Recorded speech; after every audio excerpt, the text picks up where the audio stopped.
wichtigste Hausaufgabe, die jeder erledigen muss, der irgendwie am Markt ist eine Positionierung. Ob du jetzt ein Schreiner bist, ein Arzt, ob du in einer großen Firma arbeitest, die dafür eine Agentur oder eine Beratung beschäftigt, die Positionierung steht an erster Stelle.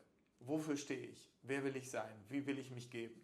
Dann kommen auch noch so Dinge wie soll das aussehen in meiner Corporate Identity, in meinem Corporate Design?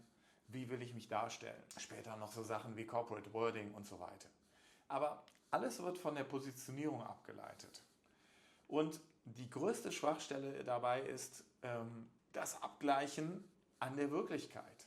Die Lücke zwischen dem Versprechen, das, was wir die Positionierung nennen, wofür ich stehe, und der Realität, wie sich das Ganze schließlich für die Kunden darstellt. Dass das sozusagen der Seinszustand deines Angebots, deiner Marke. Und darüber reden wir heute.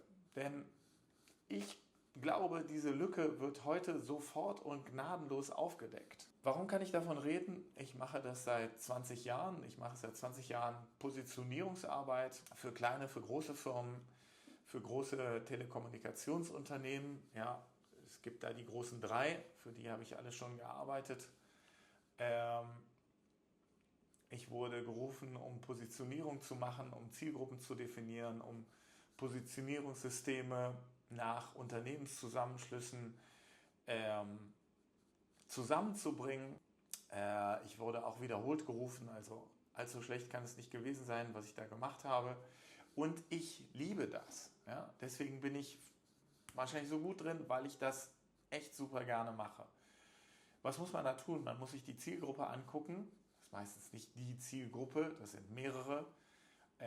Gerade wenn du nicht eine kleine Nischenfirma bist, sondern groß, dann musst du den Markt segmentieren und musst dir überlegen, mit welchen Zielgruppen will ich wie reden, wie will ich die ansprechen.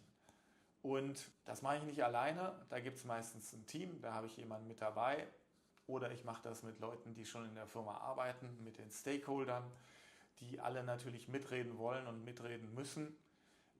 Angefangen von der Geschäftsführung bis runter zu den Abteilungsleitern und nachher Kundenservice. Also alle müssen mit im Boot sein und sagen, wofür stehen wir eigentlich, wofür wollen wir stehen und wie sollen uns unterschiedliche Zielgruppen sehen.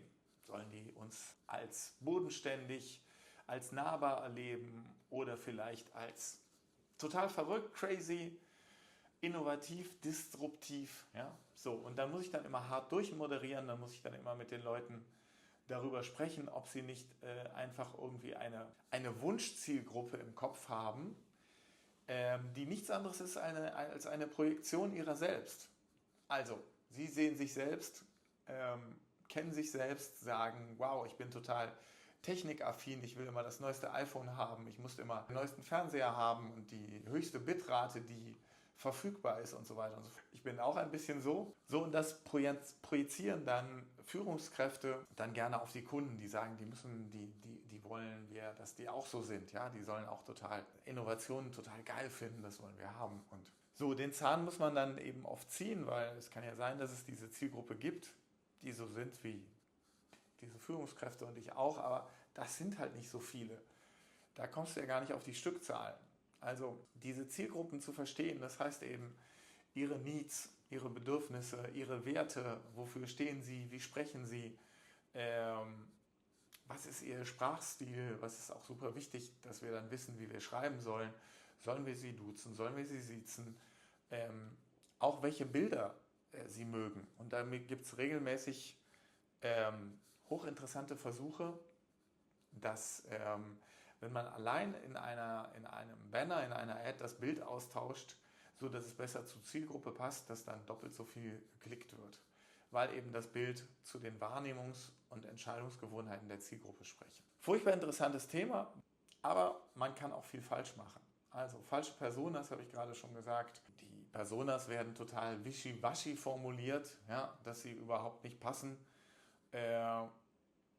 Könnte ich auch jetzt hunderte Beispiele von nennen, wo einfach so eine Persona so oberflächlich definiert ist, dass man nachher dann überhaupt nicht damit arbeiten kann. So, und jetzt will ich nicht die ganze Zeit meckern. Ich will ja hier euch erzählen, wie es wie es idealerweise geht.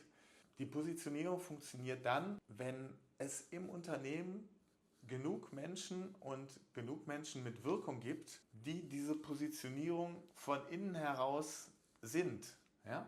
Also man hängt dem Unternehmen nicht etwas um und sagt, also beispielsweise, wenn du jetzt vorher als Unternehmenszweck hattest, irgendwie Spielhallen zu betreiben und plötzlich wandelst du dein Unternehmen in ein NGO um.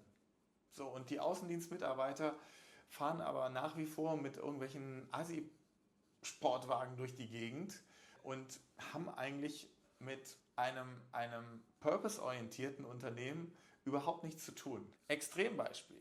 Idealerweise ist es so wirklich die Unternehmerpersönlichkeit, also die Leute in den Führungsetagen, die Inhaber, die Inhaberfamilie, die ist wirklich so, wie die Firma auch auftritt. Deswegen sind Familienunternehmen so erfolgreich, weil die das wirklich leben. Die geben sich nicht anthroposophisch, die sind so. Die sind vielleicht ein bisschen traditionell an der einen oder anderen Stelle, aber sie sind dadurch authentisch. So, das waren jetzt die Extreme. Wie sieht das in meinem Alltag aus? Alltag ist, Positionierung wird angepasst, Positionierung wird erweitert, wird modifiziert und dann muss man top-down mit dem ganzen Unternehmen daran arbeiten, dass jeder die Positionierung nicht nur versteht, sondern dass er sie auch in seinen Arbeitsalltag einbringen kann. Dass da eine Passung ist. Ich spreche da immer gerne vom Alignment, also so, dass Linien übereinander gebracht werden, dass quasi der Positionierungswunsch und das, was die Firma, was der Außendienst, was alle Mitarbeiter, die mit Kunden arbeiten, aber idealerweise alle darüber hinaus, dass die diese Positionierung durchdringen, unterstützen und auch leben. Deswegen ist es so super wichtig, mit Stakeholdern zu arbeiten, bevor man eine Positionierung verabschiedet, um auch zu sehen, gehen die da mit. Und oft natürlich muss man Veränderungsmanagement anstoßen, eine Positionierung, die sich weiter von dem entfernt, was es vorher gab, muss immer Change Management umfassen und das begleite ich dann auch noch. Und das ist super spannend, weil man ja mit Menschen arbeitet. Das Allerwichtigste ist, die Führungsriege muss voll dahinter stehen. Da muss man die dann ein bisschen durchcoachen. Da gibt es verschiedene Möglichkeiten, die mit an Bord zu nehmen. Wenn sich die allerdings weigern, wenn die allerdings dem entgegenstehen, das für nicht nötig halten und sagen, nee, wir haben das eigentlich immer so gemacht und das brauchen wir nicht, kann ich euch gleich sagen, dass so eine Positionierung scheitern wird. Deswegen, was heißt das dann am Ende? Das Unternehmen will sich als weltoffen geben, aber die Mitarbeiter werden da nicht wertgeschätzt. Beispielsweise die Mitarbeiter im Kundenservice, die können das dann natürlich auch an der Hotline nicht rüberbringen, diese Wertschätzung der Kunden gegenüber. Und ja, das ist Mist heutzutage, wenn sowas passiert, denn wir haben leider eine furchtbare Transparenz. Ja? Früher war das mehr oder weniger egal, wie die Firma sich in der Werbung dargestellt hat. Also vor 10, 20 Jahren gab es nur TV und Print und nicht viel weiteres. Da konnte man da im Fernsehen irgendeine Traumwelt aufmachen. Und das Zeug wurde irgendwo im Handel verkauft und der Handel konnte sich dann mit den Kunden rumschlagen, wenn die nicht zufrieden waren. So, das hast du jetzt leider eine komplett freche Transparenz. Die Kunden haben Waffen, Trustpilot, Google-Bewertung, Social Media, ja, wo die Kunden wirklich das Unternehmen an den Pranger stellen können und jeder liest es. In der Firma lesen sie es. Der Nachbar des Inhabers liest es, seine Frau.